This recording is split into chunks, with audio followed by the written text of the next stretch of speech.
Welcome to the Ducks Unlimited podcast, the only podcast about all things waterfowl. From hunting insights to science-based discussions about ducks, geese, and issues affecting waterfowl and wetlands conservation in North America, we bring the resource to you. The DU Podcast with your host, Dr. Mike Brazier. We're going to be continuing with our discussion about weather, some of the severe weather that's rolling down through the mid-continent of North America. And we're also going to be expanding this discussion a little bit to the eastern U.S., in particular with regard to the guest that's joining us today. He is a repeat guest. He joined us to discuss some of these same topics last year. And that guest today is Dr. Mike Schumer, Senior Research Associate and Roosevelt Waterfowl Ecologist at the State University of New York, College of Environmental Science and Forestry. Mike, welcome back to the podcast. Mike, thank you very much. Glad to be back. So we had a couple of reports, or at least one report this past week, as of when this episode will air. I guess the first thing I need to say, anytime we start talking about weather on these podcasts, I feel like one of the very first things I need to do is say that, hey, we are recording this on this particular date, just because 2 days later a report could become obsolete based on what happened. So we're recording this on Wednesday, October 28th, and people will probably be listening to this the first week of November. So last week, as it will be when people listen to this, we had Dr. Scott Stevens on to talk with us about the severe weather that has the strong cold fronts that have rolled into the prairies of Canada, and prairies of the U.S., and even down into the central plains of the U.S., and they're kind of working their way to the east. And Mike, we wanted to have you on to discuss this, maybe in some additional scientific aspects. Frequent listeners of the podcast will hopefully remember, that you joined us for a couple of episodes in Season 1. Those were episodes 24 and 25 from Season 1, where we spent a fair bit of time talking about some of your research into waterfowl migration, duck migration in particular, and how it is influenced, and kind of quantitatively how it's influenced the timing and severity of migration by weather severity. And so I would encourage people, if they did not catch those episodes, to go back and listen to them. Season 1, episodes 24 and 25. We're not going to get into all the details of your work this time around. We're going to kind of just jump into some of your latest work, some of your latest forecasting. But I guess briefly, it is appropriate to ask you to give our listeners sort of a thumbnail sketch of the nature of the research that you've done into weather and its influence on waterfowl migration, and then how you've translated that into some weekly forecast of what people can expect with regard to waterfowl migration or duck migration. So just give us a brief rundown of that for those that may be joining right now. Yeah, thanks, Mike. It certainly is, all this work is rooted in the fact that I'm a duck hunter at heart, and always wanted to know, what were the best days to go. And then when my wife and I moved to Mississippi for a while, and I worked at Mississippi State University, we got to do some work on the timing of migration. And really, it's very simple. We looked at a lot of weather metrics, and waterfall survey data to determine what type of weather causes ducks to migrate. We all talk about it in the duck blind, right? But nobody put a number to it, and that's really what we wanted to do, so that I could, pick up a newspaper or go online and look at the weather for the next week, and then pick a day that might be the best day to pick up a flight of birds coming into Mississippi.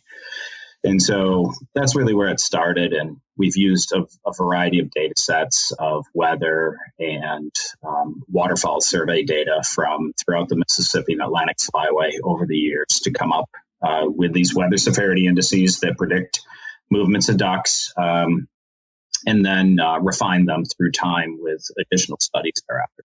Mike, I mentioned the previous episodes where we went into greater detail on the different components of your weather severity index. But at the start here, maybe what I'll do is get you to tell people where they can find more information about those about that work and about what went into calculating the weather severity index. So I know you have a website. So let's just kind of plug that website so that people, and we can do it again at the end. But again, we're not going to go into all the details right here, but just tell people where they can learn more about the specifics of this for those that want that information. Yeah, that's an easy way to do it, because in episode 1, I do explain more of the details about the weather severity index and what goes into it weather-wise. It's mostly temperature and snow cover. But I developed a YouTube channel this year called Weekly Duck Migration Forecast. And if you just go to YouTube and type in Weekly Duck Migration Forecast, you'll find it. For those folks that are on here that went to the paper copy on my webpage previously, we've abandoned that for an audio and video option that takes 15, 20 minutes a day. It covers a few other topics as well. But that's where you'll find that information.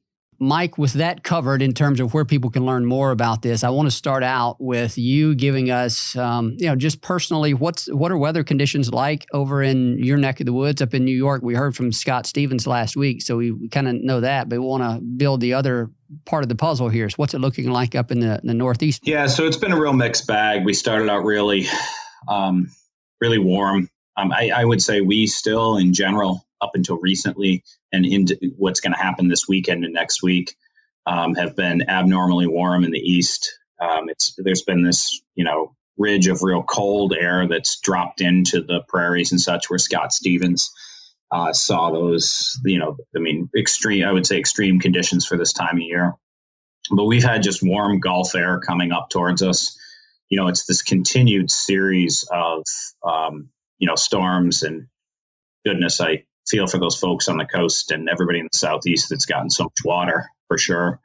But that's really blown up warm air towards us over and over and over again. And so we've had my personal experience. I've actually had zeros on the board, which I don't usually get on a duck hunt. But opening days were good. We get a lot at the latitude of where we're at in Syracuse, New York, just south of Lake Ontario. We get a lot of these initial movements of ducks out of Ontario and Quebec that are just movements that are going to happen based on photo period.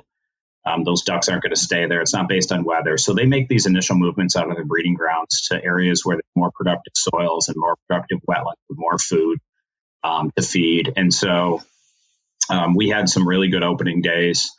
We have several different zones we can hunt here, and had several good opening days with widgeon and gadwall and mallards and teal and ringnecks, and a real nice diversity of birds. And then recently, when the prairies and over towards Wisconsin and northwest Ontario got cold, we actually saw, even though we were mild, we saw a shot of ducks come in. A good flight of new birds show up last week. That my wife and I were able to take advantage of at one of the most local national wildlife refuges that we hunt. And I think, this is kind of, I always beat the drum that a lot of our ducks come out of Ontario and Quebec in this part of the world, and they most certainly do. But that storm and that cold in the West really, to me, kind of made me eat my words a little bit, because I think there's no way we were picking up ducks from the Ottawa River Valley, between Ontario and Quebec because of the warmth. We were getting those ducks out of the Northwest. So it's been a mixed bag, but I see, we got snow 2 days in the forecast coming up. That's relatively early relative to past years. So I think we're in good shape over here. Now a lot of birds have moved in, and it's mostly about finding where those birds are at in good habitat with good food now. That's an interesting description that you offered there, Mike, where it's been warm in the east. And I'll confess, I wasn't terribly in tune with weather conditions there where you are. And your assessment that the strong cold fronts down through the prairies probably brought some new birds into your area. And so just the way you think about the origin of these birds and how it's influenced by the weather patterns that you're seeing is pretty neat to be able to apply what you've learned from that. And again, it emphasizes the importance of of conserving habitats across large landscapes, because you're getting birds right now from the prairies, whereas once things tend to cool down farther east, there you're going to be getting birds from Ontario, more birds from Ontario and Quebec. So, and we've learned a lot about distribution of birds and derivation of harvest. And so this is a great little point to emphasize that you get birds from different locations at different times of the years based on weather conditions that are occurring at the sites where those birds are originating. Yeah, for sure. And I'm always one that, because we're in the East and so much attention gets kind of paid to the prairies for a very good reason, right? It's kind of the breadbasket of the continent and where most ducks are coming out of and produced from. But I always try to ensure working out here that we don't forget about these eastern birds, because they matter a lot to the percentage of our bag. And I actually, as a researcher, think about we don't ban a lot of those birds. We count them okay in general, but relative to other populations, we don't know a lot about them. And so, we need to pay attention to those prairie birds, because they shoot birds all over the continent. But then there's niche birds that make a difference to what you see, in front of you in the blind. And then when you go out with binoculars and camera in the spring and see ducks, in all truth, ducks everywhere matter. And Mike, remind me, how long has the season been open there in New York so far this year? So the northern tier of New York opens the first Saturday in October, and then 3 weeks later the western zone and southern zone opens. In between, Lake Champlain opens between New York and Vermont, and then much later, don't ask me that date of that, because not to travel all the way to Long Island. Yeah. But Long Island does stick out in the ocean, so they do open quite late. I'm going to take flack from my friends down in Long Island for that comment. Yeah.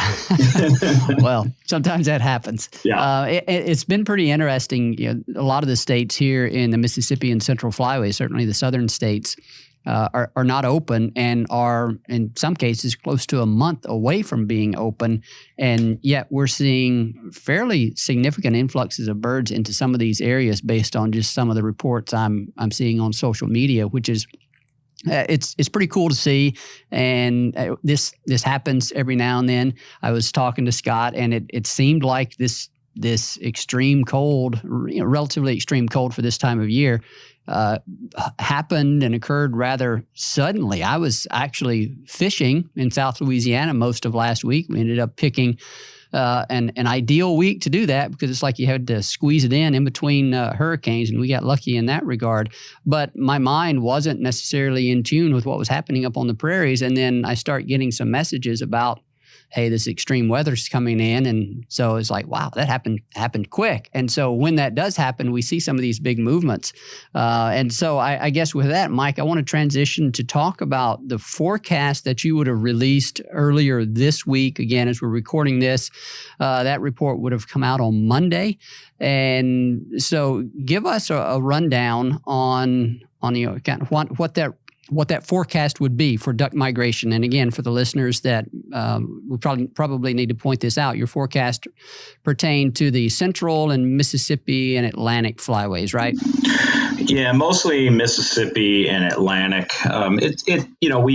We kind of pick away at the Dakotas, because that's where a lot of the Mississippi flyway ducks are coming from too. We don't really get into like Kansas and Oklahoma and Texas right now. I think we're going to fix that in the future. We've got some work coming up where I want to focus a little more on what's going on out west and see how our models predict those types of things. But mostly the Mississippi and Atlantic. So I can speak to that. I'd even say, it's really hard when your temperatures are pretty warm and, you're not even putting thermals on and you're still wearing your thin waders, to then look at weather out west and talk about how cold it is and how ducks are really moving. So I think if anything, I sometimes, and this is just human nature of just the place you're at, right? The numbers said there'd be pretty good movements of birds, but I kind of under forecasted it a little bit, I would say. I talked about like Iowa and Missouri and Illinois picking up ducks. And if you look at their, you look at their area averages, they're a little above average. but not anything, crazy abnormal.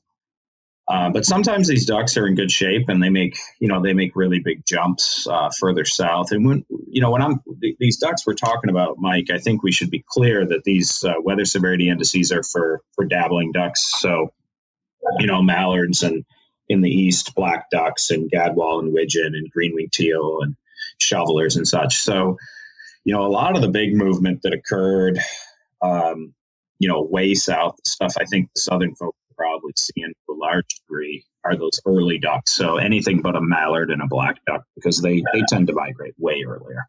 And it seems like, I think mallard should be pretty stacked up at that mid latitude of like Iowa, Illinois and Missouri right now in the Mississippi Flyway, for sure. Yeah, Mike. So I actually listened to or watched your YouTube video from this week, and my initial reaction was one of, I guess I was a bit surprised when I looked at the graphic for mallards and black ducks, because I think I would have expected, based on what I was hearing and seeing on the weather maps, a bit more of an indication of birds moving out of those northern tier locations. I did notice, however, that Churchill, Manitoba is no longer on that graphic. So that was always the one that first lost birds. And so it obviously would have if it was still included in that table. So, but then whenever you got to the, I believe it's the gadwall and shoveler that are grouped together, and then green-winged teal and American widgeon are grouped together in terms of their cold tolerance and migration tendencies in response to weather, they seem to show, or clearly did show, much more significant migrations out of those northern latitudes. So again, emphasizing the differential cold tolerance of these birds. Nothing new to hunters that have been chasing these birds for years, or others that are familiar with them. But how are we? I know you in that video you also made quite a few comparisons to last year. So can you speak to that a little bit? I do know that last year, about in early October, is when we got that really significant snowfall, but then it warmed back up. But anyway, I think just a general conversation about comparison to last year would be informative here. It's always tough because there's nuances with that, as far as what type of water is on the landscape too, and how quickly it freezes. But we definitely see at least 7 days ahead of where we even hit these thresholds, which would start to cause ducks to most ducks to think about migrating. So we're well ahead schedule of most places at this point in the Mississippi Flyway, right? The Atlantic Flyway is kind of a toss up right now. It's pretty similar at this point to last year, but definitely an earlier movement in 2020 than 2019 for sure, especially for those early ducks. And then, mallard movements, fairly decent. It always lags behind, obviously. So, for southern hunters, if we can keep up with this, which it looks like we're going to, I would expect a good amount of those early migrating dabbling ducks to be at, these, Tennessee, northern Arkansas, south type latitudes by opener. I think the next few weeks are kind of critical for mallards to get there in any large abundance. And then I know we're going to discuss kind of late winter stuff here at some point, but December, January is a complete toss up. So we might be in one of these years where we really do see good numbers of ducks at southern latitudes, but maybe just not mallards. Let's talk about what you're seeing over the next 7 days. When this episode is released, you will be right on the cusp of releasing your official forecast for that week, first week of November. But based on where we sit at this day, October 28th, what are you seeing a few days out, 7 to 10 days out, in terms of likely weather conditions that are going to be influencing the eastern U.S.? Yeah, good stuff. The Atlantic coast is going to continue to see cooler weather. That cold that was in the prairies transitioned over. The cold isn't going away from the upper Midwest and the prairies, but it's not plummeting down as much as it was before. But there's some really strong northwest winds in the Atlantic Flyway next week. I expect, people don't think about it, but in the Atlantic Flyway, if you look at where ducks come through when they're coming from north to south, as soon as you get past Lake Champlain and into Vermont in that area, the habitat becomes relatively inhospitable. There's some ducks that come from that way, but the majority of these birds come from New York. So we're poised right in the middle of a pretty important area where ducks come through. And what we're going to run into, I think, late next week is what we call our November lull. And the November lull is when the widgeon and the pintail and the gadwall and the greenwing and shovelers kind of all boogie out of town and move a little bit further south in Pennsylvania and then down, towards Maryland and the Eastern Shore. And our mallards and black ducks, we haven't had enough freezing cold weather to make them move yet. So I think we're going to get into that situation here really, really quick. So hopefully folks had some good hunts already this year. Out west in the Mississippi Flyway, it's tough. It's a toss up. I think there's going to be movements. But I think that the cold that moved those birds, they've kind of moved to a large degree to where they're going to be at.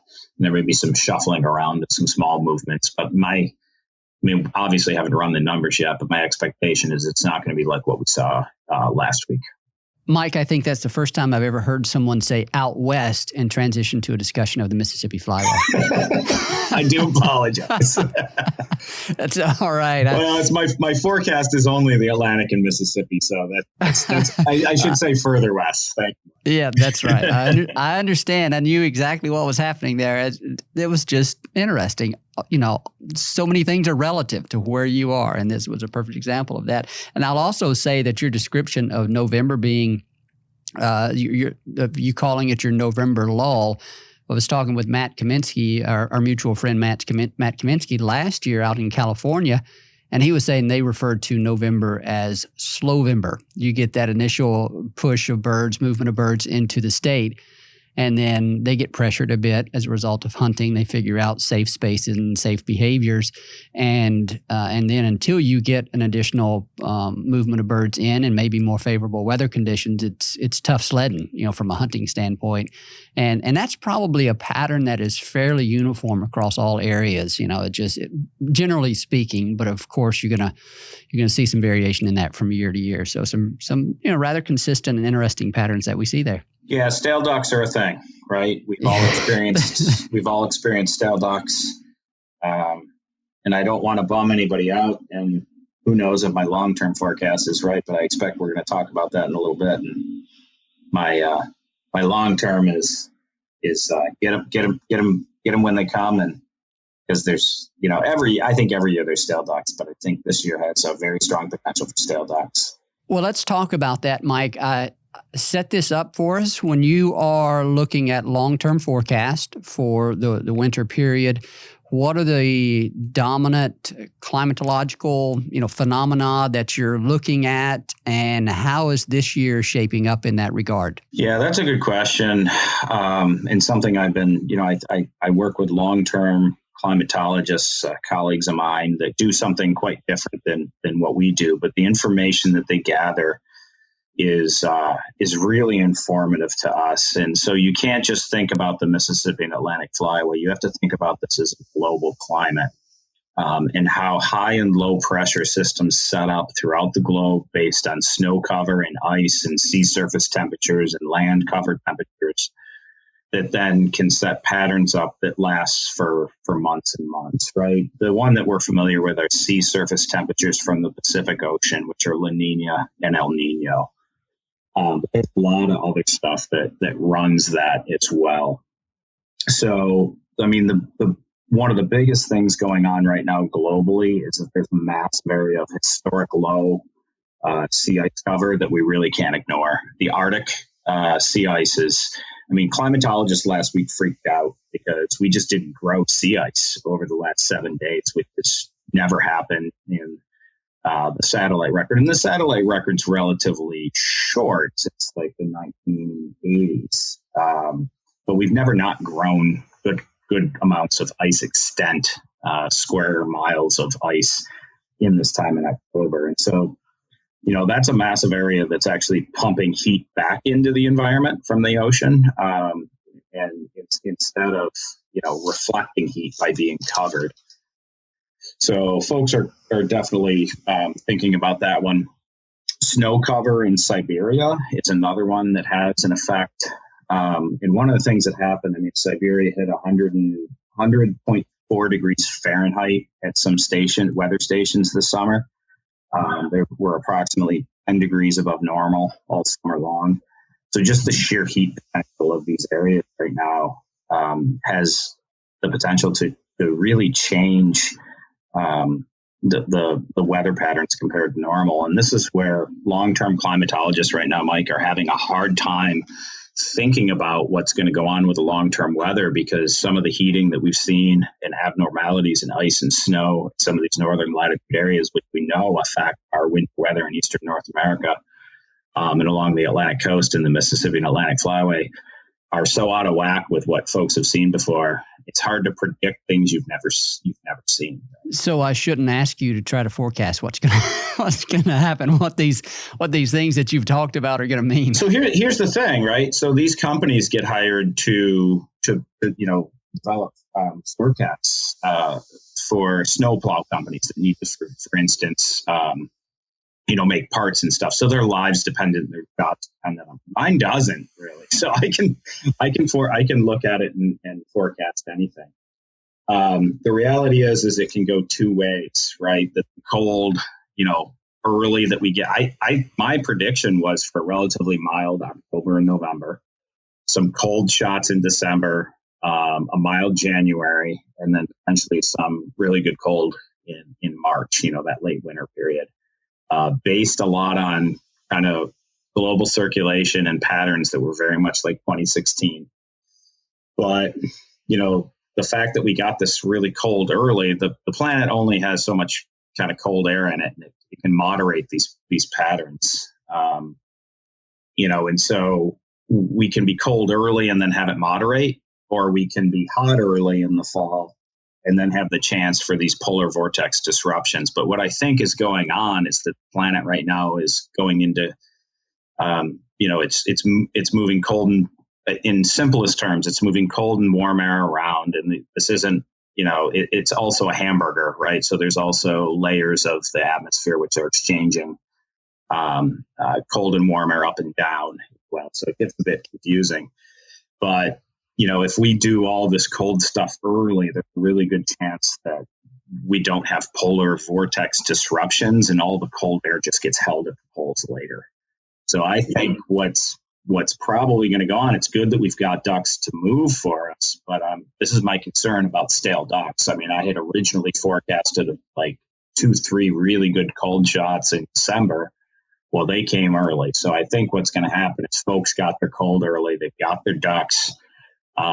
So if you look at your long-term forecast and you don't see any weather, you better think about food and disturbance, right? So this is how we kind of play back and forth with these things. Hunters can have good hunts. They hunt flights. They can have good hunts if they produce good habitat and they control disturbance. So stale ducks, worry about your disturbance in your food. Cold fronts, heck, doesn't matter what you got, just hunt the movement of the birds. So Mike, you talked about less sea ice in the Arctic this year, or right now, than what we've seen in the past few years. You also spoke about record warmth in Siberia over the summer. Both of those things, as I understood it, influenced the heating of the poles. And is that heating leading to some disruption in some of the normal circulation patterns? And are they kind of complicit in this early cold snap? Is that what's going on? Yeah, that is the feeling in general, is that those centers of warm air that are relatively abnormal are affecting low and high pressure systems at a time of year that they generally don't. Those types of pressure systems don't tend to have a lot of control until like late January, February, March, right? That's why the winter forecasters focus on those times. But the thought is that those effects were so strong that we got pretty much a wobbly jet stream early. But that, we're gonna basically, equilibrate relatively quickly in that regarding those cold outbreaks, and the potential for cold just to be locked at the poles later into the season is that much greater. Yeah, this is definitely one of those topics where we need to do video, and then we have like the magnetic boards, and we have the old, the surface features, and we can get you on there like one of those scientists that I used to watch as a child, that used to kind of help educate us on science. I can't remember the name of that show, but there were several of them, and well, that would corner me and actually make me explain it in totality. I mean, as my climatologist friends that I work with, they're like, you got a pretty good grasp on this for a duck guy. And, but when I actually try to explain it, like when I talk about it like this, they're like, well, I understand what you're saying. You're just saying it all wrong. Yeah. So if you got me in front of a board to put everything up there, you might call me out a little bit. I mean, these folks are very good at what they do. It's relatively complicated, but they've, what's happening more and more recently, Mike, is that the weather patterns that are occurring are just things they haven't seen before, right? And so it's very hard to use past, sea ice patterns and snow patterns and such to predict things into the future when you haven't seen it. That's very interesting to hear. Mike, one other thing that I wanted to talk about, and it's part of this sort of global weather pattern thing that most hunters have heard about. How many of us really understand it? I don't know, but it's been fairly common in our discussions for 15 or 20 years, and that's, and you've already mentioned it, but it's La Nina and El Nino. And if my reading is correct, and you actually, I think maybe even talked about this on, I'm not sure if it was the most recent video, but somewhere I remember seeing and hearing you talk about it. This year is shaping up to be a fairly strong La Nina. Do I have that right? And if so, generally speaking, what do long-term patterns of La Nina years spell in terms of what we can expect? Yeah, Mike, it really definitely looks like we're entering a La Nina year. And so in general, most folks can see those maps. NOAA actually put out a forecast recently that really focuses on La Nina in and of itself, which generally shows some, wetter conditions in the upper Midwest, cooler conditions in the prairie, and then warmer and drier in the Southeast. The interesting thing, there's a lot more now, science-wise, information-wise, goes into the forecast than what we had just a few years back. I mean, the La Nina forecast we're using now hasn't really changed at all since the 80s and 90s from NOAA. And this is where, independent forecasters and such on a lot with the effects of sea ice cover and snow cover elsewhere, which definitely moderates what happens in a La Nina year. In fact, what is it? So 4 of 9 of the past 20 years in the Northeast were actually colder than normal, right? And, that's not really forecasted. And then one of the things that's really important to duck hunters that we don't talk about is that January thaw, right? So if you get duck stand and you got a January thaw, which climatologists call a major winter warming, 7 of 9 of those La Nina years had major winter warmings that occurred in them, right? So these patterns, when you see these very simple maps, they're not always that simple. And the trends aren't really they're generalizations, but there's a lot of nuances in those patterns, which may or may not affect, mostly may affect duck migration. So it sounds like, Mike, there might be wise to not necessarily go to the bank with a forecast of drier and warmer conditions in the southeastern U.S. Again, long-term patterns, but when you actually compare, things can certainly be different this year, and that's a good piece of information to take away. It's useful to be aware of these long-term patterns, but in the end, we have to keep our eye on what's happening, in the near term. So, is that a fair way of looking at it? Yeah, it is. I mean, La Nina patterns provide generalizations, but again, about 50% of the time, they don't always produce exactly, within a region what we would expect. I think this year, given the comment by long-term climatologists about, this massive amount of variability we have and unknowns, and this is a plug for my own YouTube channel, really. I think you just got to look week to week weather and hunt days that look like birds are going to move. And that, that weather severity index over the years that I've used, it's helped me spend good days in the field. And, I hope it helps, other folks with as they, get out throughout the winter and hunt. So I think really just watching week to week what's going on and be flexible. It's going to be your best bet for deciding kind of when to go. Mike, this is probably a useful place to start wrapping up. I will echo what you said. People can go to your YouTube channel to learn more about these issues, about these topics. Much of what we just discussed is going to be presented in the episode for the week of, what would it be, October 26th. So, I encourage people to go check out those videos, learn a bit more about your work and how you've incorporated and studied weather severity into an understanding of waterfowl or duck migration, dabbling duck migration thus far. And so remind our listeners again where they can find that information. Yeah, so if you just go to YouTube, Google YouTube and click on YouTube and then type in weekly duck migration forecast, it's right there. I would say, we're only in episode 4. I've got many weeks of this left. We do these episodes right through the end of January for everybody from north to south.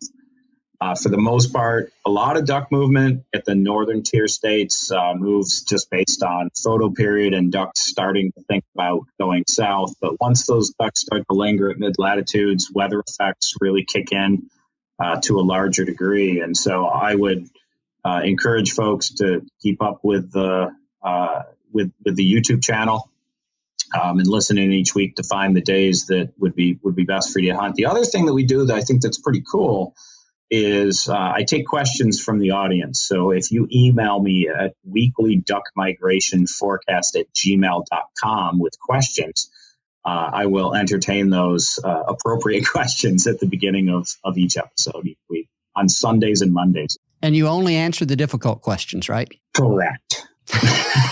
The softballs you don't even waste your time on. Only the hard questions.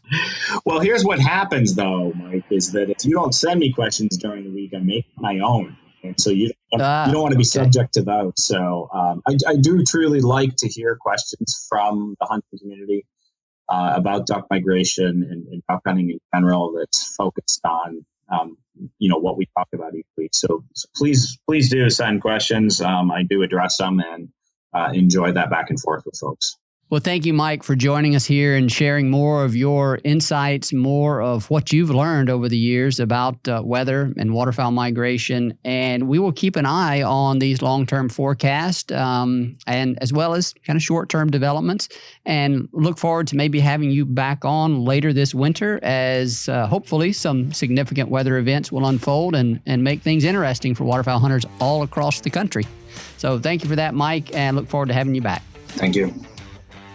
A special thanks to our guest on today's show, Dr. Mike Schumer with State University of New York College of Environmental Science and Forestry. We always appreciate him joining us and sharing a bit of his insight and knowledge about waterfowl, weather, and how it intersects with hunters. We also thank our producer, Clay Baird, for the great job he does in this podcast and getting it out to you. And to you, our listeners, we thank you for your time, for spending it with us, and for your support, passion, and commitment to wetlands and waterfowl conservation.